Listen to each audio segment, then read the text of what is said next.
Welcome to another episode of the Always Be Testing podcast. I'm your host, DeGrange, and I'm very excited to have Vikki Danielson with us today. Hi, Vikki. How are you?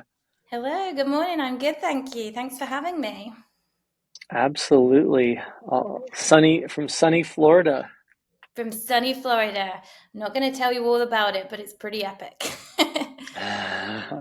I'm here in sunny Texas in Austin, the Capital Factory in downtown. So we're recording here, and it's going to be fun.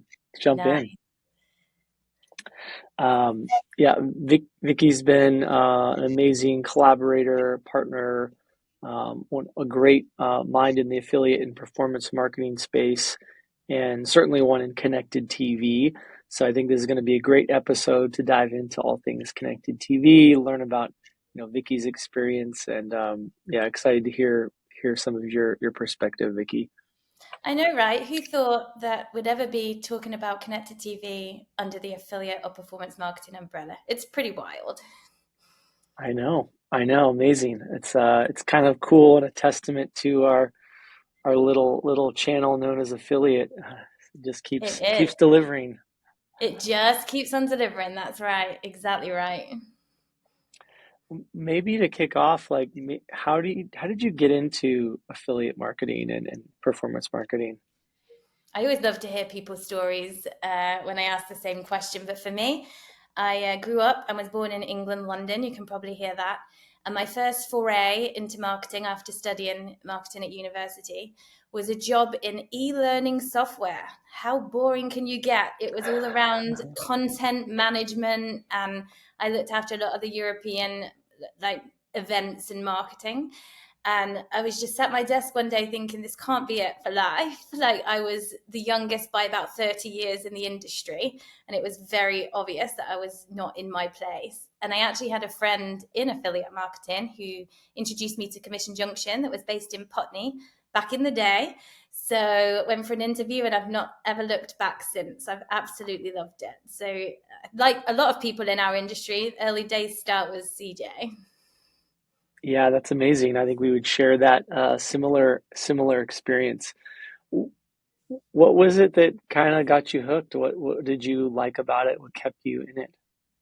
Yeah, I think a lot of it is the people and the fun and the energy. Everybody is always wanting to learn more. It's that thirst for knowledge. It's the kind of never settle mentality. Like, what can we all do to make each other better? Which is what I really fell in love with the most. Totally agree. Totally agree. And you know, in terms of like challenges or obstacles, like what are some of the things that you've kind of seen, you know, thrown your way in the affiliate space, thrown at the industry, maybe some of the things that you've witnessed that you think has been on the challenging side or the learning side of things. Yeah, I think that there's a ton. The one I'd dive into, which most relevant to me now, would just be regarding attribution. Because when you think about how the last click mentality has stood in our industry, or even first click, and there's much more technology and infrastructure to support other different attribution methodologies. The biggest education on my side when it comes to connected TV is simply this is not a last click channel. People are not getting up from the couch, walking over to the TV and converting through the big screen. So all of the impressions that TV delivers, uh, the conversions are going to be coming through other channels. So I think the biggest challenge is just helping change mindsets to understand that TV can and is measured like any other digital partner or channel in the fact that we can connect the dots between that view and the conversion, and just helping people gain trust and comfortability in that method. Absolutely. Absolutely. Yeah, no, it's a great call out. And I think, um, as we've dove into this world of connected TV, as we try to always ongoingly solve the problem of proper attribution incrementality. It's amazing to see how many folks are not necessarily defining it the right way, thinking about it the right way, setting up things the right way. Yet so many people want to understand it, solve it, request that it's being done. Yeah. It's really interesting, and I think it's yeah. I'm sure you've seen some very good examples of that across the board. And I think that nobody's actually nailed it yet either, right? There's so many variables that go into it. Like you say, different definitions. It's also different platforms for measurement. Like there, how can you compare apples to apples if we're all looking and using different tools in order to do that? So I think Yeah, it's a lot of pressure on the brand level to really help partners understand how they're viewing it and then adjusting accordingly based on that, right? So yeah, everything with that perspective that you've got to see the bigger picture and how all the pieces of the puzzle fit together. yeah. Are there brands, not necessarily to name names, that you've worked with in your experience at CJ or with in past experiences or even with TV Scientific where you think they've had a pretty sound approach to, thinking about attribution and incrementality and maybe what have been your observations there? Yes, there definitely are. I think the more mature CTV becomes, the more comfortable brands are getting with looking at it in a different way and a different light and using it as a way to measure upper funnel branding and awareness, yet tying it back to that conversion. And it's also not about looking at kind of the payout that you're paying per conversion. It's also about focusing on the quality and the lifetime value that TV is bringing, which we typically see improved versus other digital partners. So I'm really pleased to say that a lot of brands are getting really good at it, and there's still, education in the marketplace to be done. Also, I think that will always Yeah, be the case. that's amazing. And you know, for the folks that don't know, maybe tell us about um, your journey on with connected TV. How did you kind of get involved with TV Scientific? For sure. I was at an agency previously, and my role was to find new to affiliate type partnerships that weren't necessarily monetizing on a CPA model and helping them figure out if they could. So early back in the days, it was the buy now, pay later partners. It was the influencers in the early days. It was email partners that were shifting from CPM to trying things on CPA. It was the athlete networks that realized when the law changed for name, image, and likeness that they could have their students monetized via affiliate. So I was always trying to find that next new partner. And TV Scientific, when the co-founders were building the platform, were one of those partners that we were talking with to figure out, hey, is there a way that we could shake up the connected TV space by actually billing on an outcome model? And we were all like, no, that's nuts. That can't be done just because of the cost of connected TV inventory and the fact that it's sold on a CPM basis. But the more we spoke about it, the more we researched and saw that there was this gap. We thought, why not? Let's give it a go. So I jumped over and joined the team and spent the early days talking with affiliate networks, understanding the integrations, how we can connect the pipes, how we can work alongside their infrastructure and ecosystems. And then we just started to test, right? It's always be testing. That's your motto, right? So that's what we started to do. And, to a great relief, it worked. So we got some of those really great early testing adopters. And we found that there really could be a fit for brands and apps of all sizes, whether you are an already invested in linear TV, huge brands that has internal TV teams or programmatic teams that are handling this. TV Scientific could still come in through the affiliate team and add a ton of value, complementing what they have going over there. There's usually enough CTV sources for us to come in and add value and incremental value at that. Or if it's the brands that have not tested or invested and are just excited to dip their toes in the water, it's a way for them to test against theories and just get a feel for what TV can do and deliver for the overall business.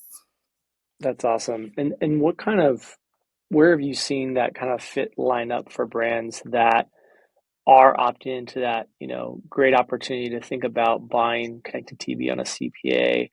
Obviously, you've got some, calculations you need to think about, and you're putting skin in the game in this to justify the investment. So, what can you share with us about like how do you discern who to work with on those types of opportunities?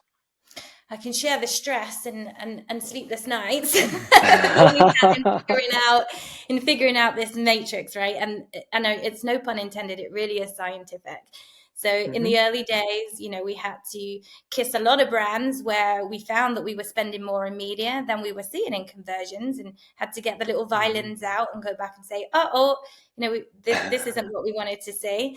But then we realized very fast and through testing that if we pull in metrics from the brand ahead of time, we can really ensure that we're able to set them up for success. So those metrics we look at are average order value, we look at the conversion rate that they see across all channels on site, and we look at their monthly unique visits. That gives us a read on, what's the current monthly volume, and then given the cost of connected TV, can we make this work by backing it into their goals? And a lot goes into that outside of just the metrics. We work really closely with our supply team once we've done some knowledge share with the brands to get a feel and read on what it is they're looking to do from TV, who their segments are, what their Hmm. audience is, where they've seen success in the past, because all of that Yeah. goes into the science too. So, if it's a pet food brand, can we deliver into the homes where we know there's pets? So we do have those integrations with the live ramps and oracles of the world, so we can pull back over 15,000 audience segments now to be able to tap into to ensure that we are getting in front of the right eyeballs. So I think it's really about working very closely at the brand level to understand their goals and KPIs, and then ensuring that what we know from TV and how it can deliver, can we set them up for success? And can we be that long-term strategic partner in TV for them? So we've got over Yeah. 150 brands live, which is wild in the short time that we've been doing this. Congrats. And seeing some really great successes and increased budgets month over month, and seeing some serious dollars coming through the affiliate budgets now being spent in connected TV. So it's really exciting to watch. That's awesome. And what's the minimum? I know you may it's certainly a dynamic one, but what's like kind of that minimum viable like unique visitors a month that you like to see, give or take, kind of signal to a brand like, okay, you probably are close to being eligible for a CPA opportunity. Great question. So we use the benchmark of around 350,000 monthly uniques on average. That said, it's to be taken with a pinch of salt because so many other variables go into that. But the chances are, if you see that level of traffic already, we will be able to come back to you and say, hey, we can come straight out the gates on a pure CPA model on your public rate. Awesome. Or, hey, we can come straight out the gates on a CPA model, but we're going to need a little bit of wiggle room. And here's why. Or if they do fall below that, the risk threshold that TV Scientific have set for ourselves, then we do have other options for them to still test TV, whether it's hybrid or some kind of flat fee plus CPA arrangement. So, like I said, we really genuinely do want to help brands and apps of all sizes get on TV. So there's usually a path forward with us, depending on where the brand is in their journey currently. That's great. And this was an awesome, conversation that, you and I have had over the years, kind of elaborated on the panel with your colleagues at PI Live, which was great. I just think that the targeting is such a fascinating thing because you mentioned it earlier. There's so many variables, and I think it's probably refreshing for a lot of direct response and performance marketers to be able to tap into, especially in a world where Google and Meta are really taking those levers away, even though they're still obviously very high performing channels, very highly reliant on them. There's tons of investment. We see it firsthand ourselves. And so it's probably, I'm sure you get a lot of good commentary from performance marketers around the targeting capabilities. Yeah, we definitely do. And, it's hard for other publishers if they don't have a sophisticated third party platform to help them with targeting. It's usually just pretty broad, and you cross your fingers and you hope for the best. But we can get really precise with audience targeting through TV. What I will say, and what we do find, is we try to advise brands right out of the gates after we've done that knowledge share with them, of course. Let's start broad. Based on what we know, let's sprinkle impressions across most of the streaming platforms that make sense for you. And then let's let the data guide us in terms of what's working or what's not. Because the data tells the truth and we are following the conversion. So because TV Scientific are buying the media on behalf of brands on a CPM, we are using the data to follow the conversion. So if we see, that a certain amount of money spent on Hulu is delivering a certain amount of conversions, we're going to reinvest in Hulu and we're going to put more money there. But if we see that we put the same spend on another platform that isn't delivering the conversions, we're going to shift that spend into other streaming platforms where we are seeing conversions. So we've almost got skin in the game with the brands in order to set them up for success. And what we've uncovered is just fascinating. There'll be brands, a perfect one I can give you as an example would be a sock brand. They knew their customer, they knew where they were, and we had run them on some Spanish networks. And the results were phenomenal. They were like, wait a second, why is this working so well? The conversions were coming through, the quality was there, and we uncovered this new audience that they didn't really think to uncover, and TV helped them do that. And it's become a really It's great amazing. audience segment for them. Yeah. So that's why we do push, yes, we can get granular, but let's do that after we started broad, and then let's weigh Yeah. in on where the conversions Yeah. are coming from. It makes a ton of sense, and it kind of was making me think about, is there a world where that targeting is more of a, you know opportunity and an option, but you're absolutely going to kind of allow um, the system, the tests to run in order to kind of see where the best performance is happening, as you might be surprised, and Exactly. it's a bit sometimes counterintuitive to your point. Yeah. And Um, the other piece Go is ahead. the more layering of and filtering that you do apply, the higher the CPMs get, with just, as you know, with data fees and charges. So that's why we also support, hey, if you focus on the outcome and you focus on your budgets, let's start Yeah, there. And then we can yeah, layer in some of the other audience and targeting once we've done a bit of learning. I like that, and the CPA lever kind of enables that as well, I would imagine, right? It does. And that's the Yeah, other part, I think that's really exciting for affiliate marketers out there. It's because we're not a CTV platform that's tying them into minimum contract lengths or spend levels. Like, it's really up to them to let us know, okay, what is your budget? What do you want to test? What do you want to try? And then we can accommodate that way too. It's one of those that's awesome. partnerships that we're always looking for, right? No integration fee, no launch fee, no managed service fee. Let's see what we can do together. It's music to the ears of an ad buyer or VP of marketing in that capacity. We talked about this a little bit in previous conversations, and I love the notion of being able to invest a little bit in a lot of the streaming platforms to kind of see what performs best. Maybe it would be helpful. Like, love to hear just some like basic definitions for folks who are maybe less familiar with connected TV. Maybe hear a little bit more about some of the streaming platforms out there that people are plugged into and watching and used to. And then maybe talk a little bit about that like kind of sprinkle methodology, which I think you talked about, which I think is really smart. Yeah, that's a great point. And in terms of definitions, the industry does use them slightly different. So when I'm saying connected TV, I'm really talking about the big glass screen that sits in the family lounge that everybody gathers around. And the TV Scientific platform can also run ads on what we call OTT, which stands for over the top advertising, and also incorporates all the other devices within the home where you can stream content. So think tablets, smartphones, laptops. Those are We are powering those 15 or 30-second commercial breaks that you watch as you're streaming content.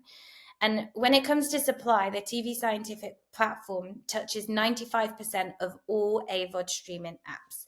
So the Hulu, Peacock, Discoveries of the world.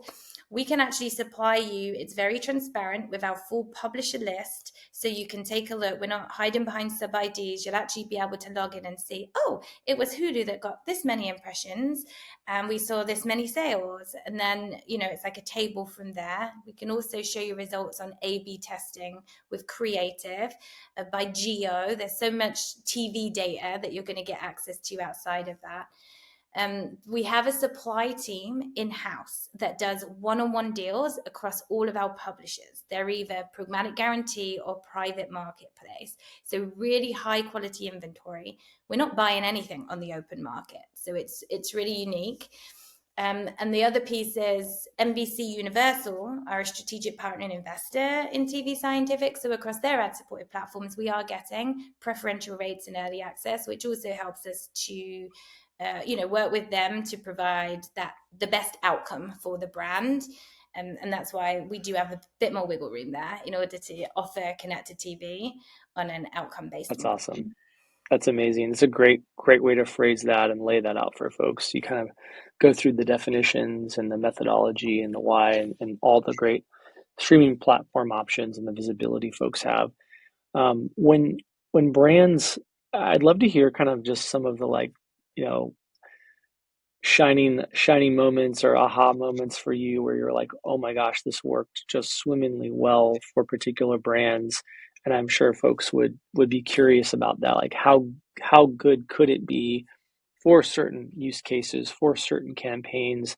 What are some of those that you just were maybe surprised by, or maybe counterintuitive, or maybe were just really impressive results from a straight KPI perspective for a brand? I think the biggest aha moment for me in my journey with connected TV is that TV's powerful. Like, it's the biggest screen in the house. It's surround sounds when people are focused, not necessarily going to one person, but to the family or whoever's in the lounge at that time. It really is a very powerful medium and very different from banners, text links, and other digital content that's out there. And I think the coolest part about CTV is the storytelling that comes with that. You've got that 15 or 30 seconds, and there's so many different ways brands are tapping into that time, whether it's, the use of celebrities, whether it's reviews and testimonials, whether it's, I mean, there's so many different comedy a lot of brands lean into and we see really great results with. So what we love to do is test. And I think the results are very fast on connected TV. So we can A/B test different sets of creative. We can A/B test different end card messaging. Are we seeing that you need a promo code? No, we're actually not. Do we need a QR code? No, actually you don't. The scan rate on those is actually very low still. Do we need a really strong call to action? Absolutely. We are DR focused. Remember, we're following the conversion. So real best practices come into play. Like URL is present at all times, making sure that the logo is present and that we are testing and really leaning into that call to action to really form a consistent strategy for the brand. The last thing we want to do is advertise a call to action that is a different experience once the traffic comes to the website. So we work really closely with brands to better understand their editorial calendars, their tentpole events, what's coming up. And we use television to support that wider goal at the brand level. Another thing that's working Love it. swimmingly, I didn't think I'd ever believe it, but the results speak for themselves, is user generated content on TV. So brands that really want to tap into TV but just simply don't have a polished branding commercial can still test. We are taking YouTube content, we are taking user generated content filmed on an iPhone, and we're adding panels to the end and putting all those best practices in place. So the user generated content, especially in health, beauty, skincare, wellness, is performing really well too. And I think that's really exciting for brands to see. The space is just developing so rapidly. It's weird, right? You're looking at TV, but you think you're on Facebook because you've got love hearts going up the screen and likes, and you're like, it's Yeah, all becoming so entwined. And so we're seeing a lot of testing into social like creative on TV as well currently. I love that, Vicky. It's so amazing, such good interesting insight. And it's funny how central it is to how I've thought about these interaction of these channels and performance marketing. I remember kind of putting forth the notion of an RBL flywheel or a flywheel mechanism. The idea of a flywheel is obviously super, it's been around, Jeff Bezos with Yep. Built to Last, but it's probably overused a little, but I think there's such a powerful opportunity where you get, I talked about this for so many use cases, but getting that third party validation of an influencer, a peer, a friend to say how great your brand is, and then to see that show up now on TVs, Yeah. it's like this great progression and culmination. It's not just in ads on the social feed. It's not just in organic. It's not just in these areas, but it's now in a place where we never really saw it, 3, 4, 5 years ago. And so Yeah, it's really cool to see it that is. come to And the fruition. influencers are loving it too, obviously, because they're all of a sudden on the big screen. I mean, yeah, imagine. I'm sure they're picking up some extra followers and Exactly. then some. Exactly. That's amazing. It's amazing. Is there, it's funny. I At PI Live, I did some detailed, prep, um, and I was really pleasantly surprised. We've had some good learnings, we've had some good tests on our side as an agency, and obviously are keen to do a heck of a lot more. I think we're launching some integration soon with you all, but I was really pleasantly surprised by the data and the objective view of the incrementality of the channel, not just for affiliate as a whole. And this is talking to like fractional CMO types who are very objective about, I'm going to put the dollars towards the most high performing channels. I'm going to put the dollars where it's most incremental. And to see affiliate high on the list of the 5 to 10 channels, to see connected TV high on the list, it was really cool and it was really validating. And it was really, I was I was a little surprised how consistent that was coming back from folks I talked to. I'm sure certainly it's not going to be for every single business in the world, but that was a really positive indicator and a testament to I think what you all are doing and what connected TV can do. Absolutely. I think one of the ways in which we try to differentiate ourselves from other platforms out there is the data science. We have an incredible data science team that are working tirelessly with brands and their analytics team to understand, hey, let us put the data in whatever is the source of truth for you in the format that you need to really help you understand and draw conclusions on how TV can influence the business as a whole.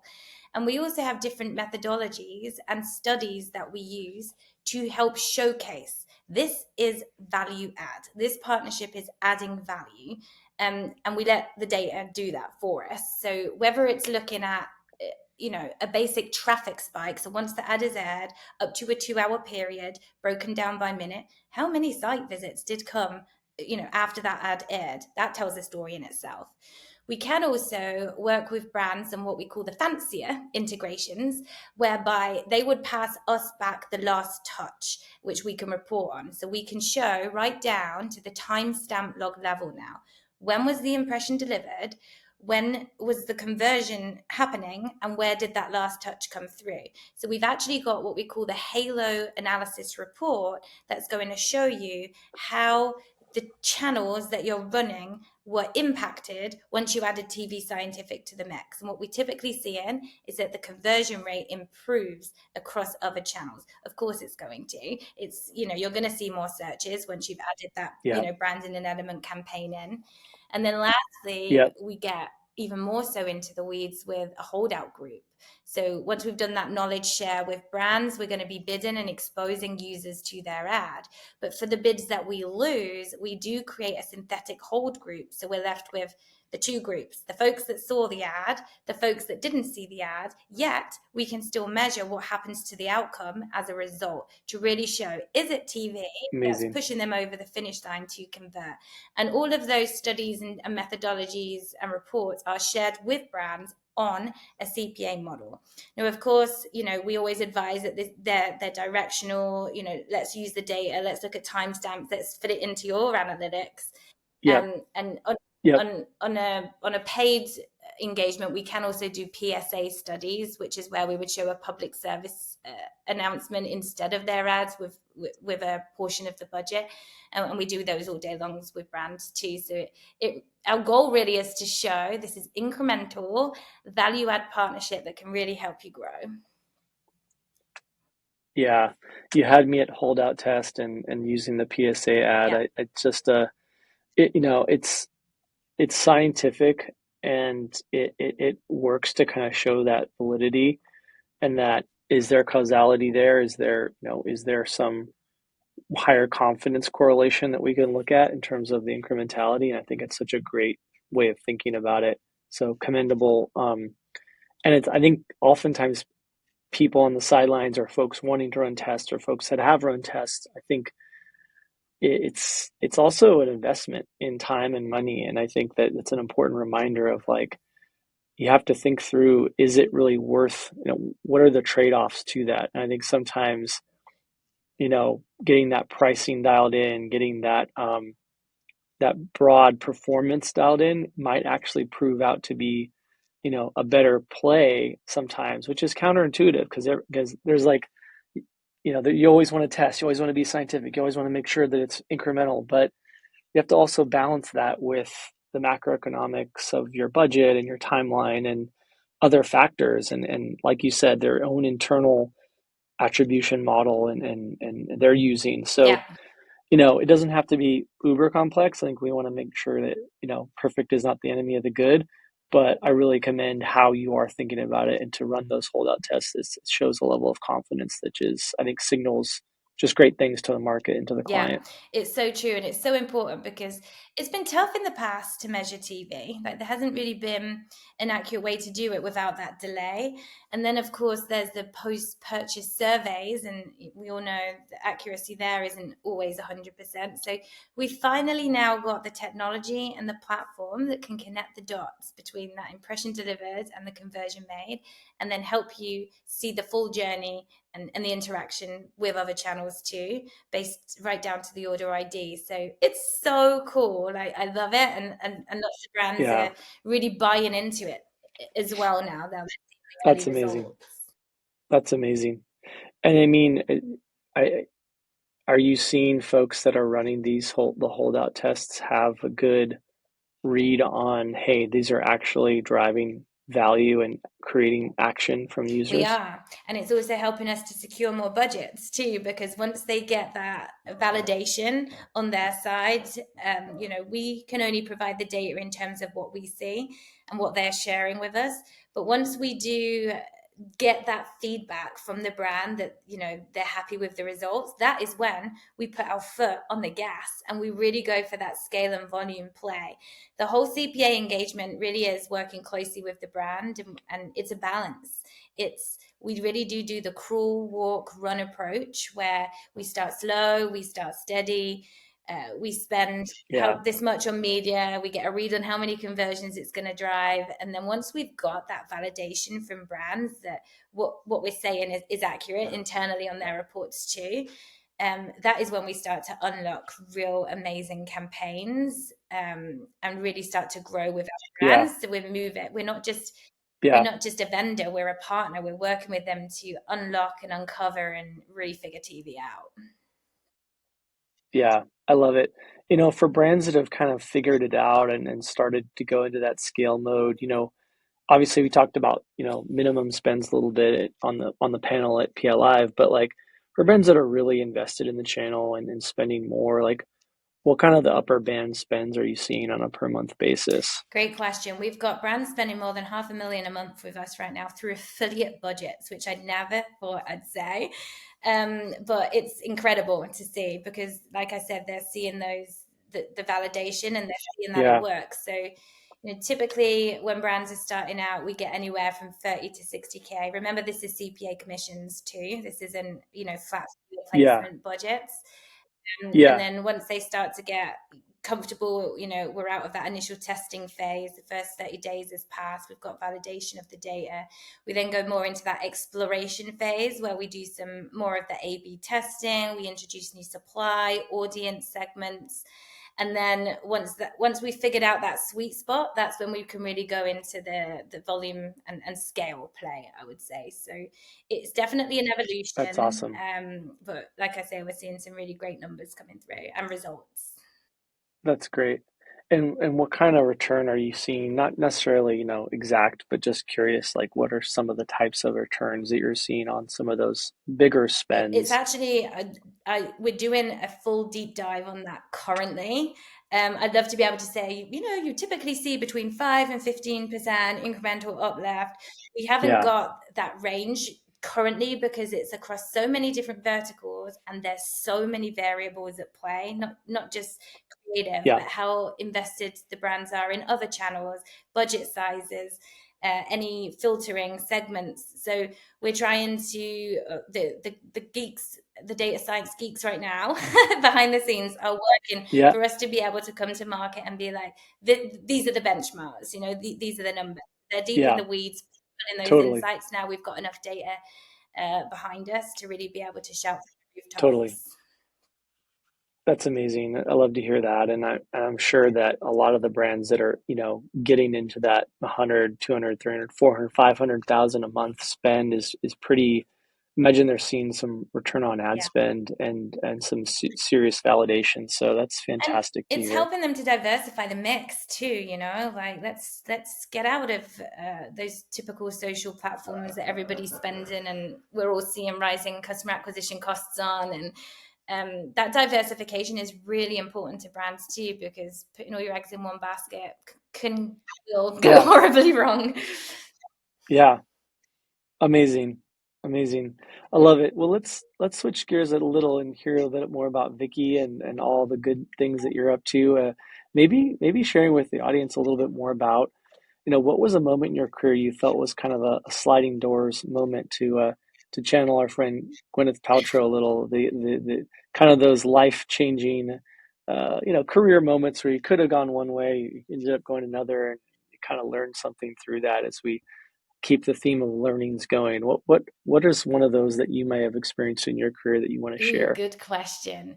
I think for me, the sliding door, I I transform into a revolving. Like I always want to make sure that I leave a company on good terms with a ton of knowledge and learnings, and that my Mm, next opportunity is going to be something that really plays into my core values and my why, which is what I've done a lot of work on over the years. And just, what floats my boat? What is it that excites me? What is the purpose? And if you are true hmm. to your core values, I think that's when things really start to line up.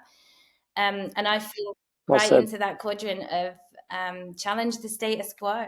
Like that is what drives Vikki. I really like to be that in those early revolutionary tech type platforms that can really transform and add a ton of value. So I would say, yeah, it's the work that you do on your core values really does help drive and decide those paths forward.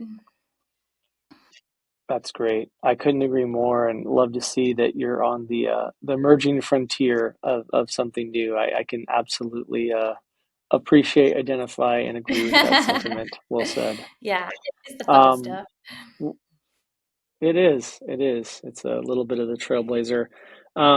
When in terms of, things that have inspired you, is there a book or a resource that you've got a hold of that you just love sharing or has changed your perspective or you just absolutely think is fantastic and from a learnings perspective? Ooh, that's a good one. I think, the one book that I always go back to because I always walk away with a different perspective depending on where I am in my life at what time is Your Money or Your Life. And have you read that one?